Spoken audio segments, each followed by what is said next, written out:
Hoy, como en tiempos de la Revolución Cubana, vuelve a ser tiempo de revoluciones. Mientras las ultraderechas de ahora reviven su fascismo de antaño, revivamos nosotros al espectro que una vez recorrió América Latina y que ya viene siendo tiempo de que lo vuelva a recorrer. Estamos por iniciar un nuevo año ante una renovada avanzada imperialista que pretende revertir el ocaso del imperio estadounidense que muere matando.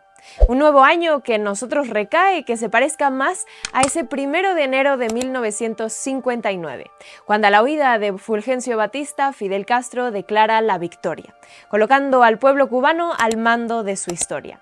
Que a un 1 de enero como el de 1914, cuando en Panamá se consolida el control imperial de Estados Unidos sobre su canal, y por tanto de la vena central desde donde controlarían la región entera. En tiempos como los nuestros, de poco sirve la nostalgia, si no se encamina a una hoja de ruta hacia el futuro. Así que hoy, a 67 años, ¿qué lecciones retomamos de esa revolución cubana? Yo soy Sassy Alejandre, bienvenidos y bienvenidas a La Otra Voz.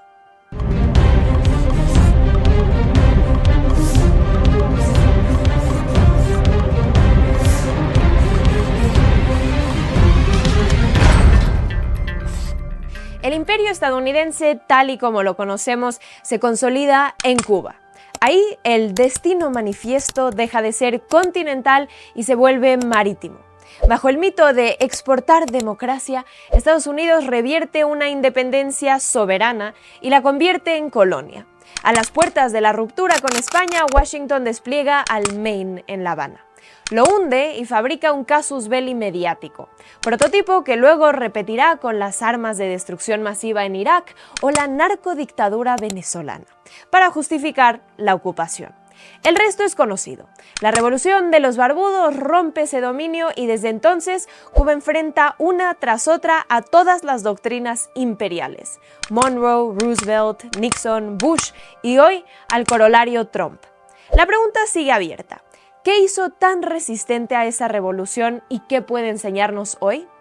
Primera lección: forjar alianzas para consolidar fuerza, no para claudicar en el proyecto. Aunque a todos nos gusta el relato de que unos cuantos hombres en la Sierra Maestra derrotaron a Batista, el triunfo se consolidó en cientos de frentes más. Los revolucionarios incluyeron en la lucha a partidos, comités cívicos, sindicatos, sectores de la iglesia y hasta empresarios opositores, que, sin tener el mismo proyecto, en ese instante tenían un único objetivo en común: derrocar a Batista.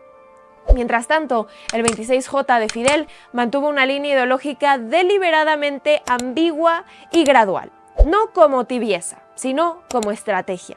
Siendo hasta que, por medio del Frente Amplio, se logra el primer objetivo, derrocando a Batista, y entonces, para consolidarse como fuerza hegemónica, se define el proceso abiertamente como una revolución socialista.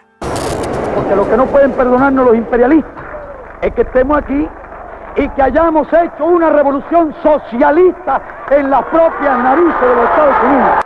Segunda lección. Derrotar un orden y construir uno nuevo te asegura que vuelva el viejo. El gobierno de la revolución desmontó al viejo aparato, con todos sus pilares de poder. Entendió de Allende que sin reformar al ejército, a los medios de comunicación, estaba condenado a ser un gobierno anecdótico. Desmanteló a las élites nacionales mismas que, de alimentarse, aunque te garantizarán una estabilidad momentánea, siempre buscarán desmantelarte. Porque la condición de irreversibilidad de una revolución viene de disputar al poder económico, judicial y mediático, no solo estrictamente político. Tercera lección. La revolución, la hegemonía, no es un momento, sino una construcción permanente.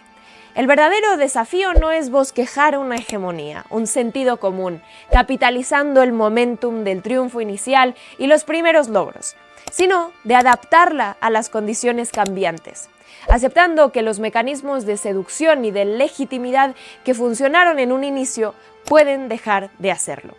Sobre todo cuando, con un enemigo externo que posee la hegemonía global, cada contradicción de tu proceso será utilizada como arma de desestabilización. Por tanto, las contradicciones no se esconden, se corrigen. toreando la dicotomía de radicalizar y ser castigado o moderarse y ser devorado. Cuba enseña que el castigo llega igual. La única diferencia está en con qué fuerza lo enfrentas. Tenemos todo un pueblo que, a pesar de nuestros errores, tiene tal nivel de cultura, conocimiento y conciencia que jamás permitirá que este país vuelva a ser una colonia de eso. Cuarta lección.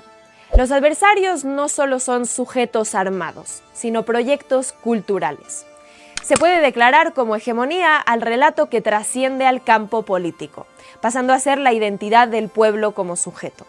Perdemos en el campo simbólico cuando, ante una extrema derecha que ofrece relato e identidad, respondemos solo con superioridad moral y datos duros, sin ocupar el terreno del sentido, consolidando a la revolución como el garante inequívoco de principios tan amplios e irrenunciables como dignidad, soberanía y defensa permanente. Subvirtiendo a la democracia liberal, no concibiendo al pueblo como mero electorado, sino como fuerza histórica.